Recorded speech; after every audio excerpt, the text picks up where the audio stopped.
新竹新丰庙受到疫情的影响，中元节活动已经停办2档，今年总算要来办。过程分做开福门、夜街、茶叶暗访、出巡整个4个部分。其中夜街改的，但届拢有上千人来报名参加，然后彩彩的盛况也互在地真期待。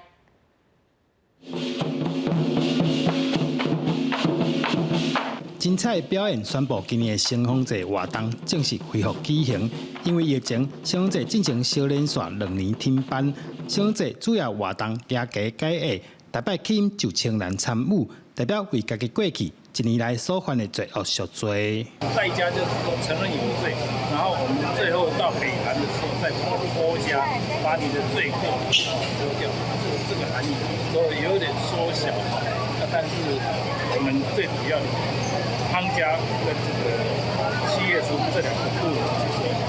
新竹新丰庙已经有270多年的历史，也是在地人非常重要的信仰中心。今年的中元节新丰出巡，更加是新竹人重要的宗教盛会。汤家，它已经是成为这个新竹市唯一指定的所谓的这个民俗类的文化无形的文化遗产。 今年的新丰节活动对7月28开始，邀请民众做伙来参与活动，感受特有的宗教文化。记者对君和新竹报道。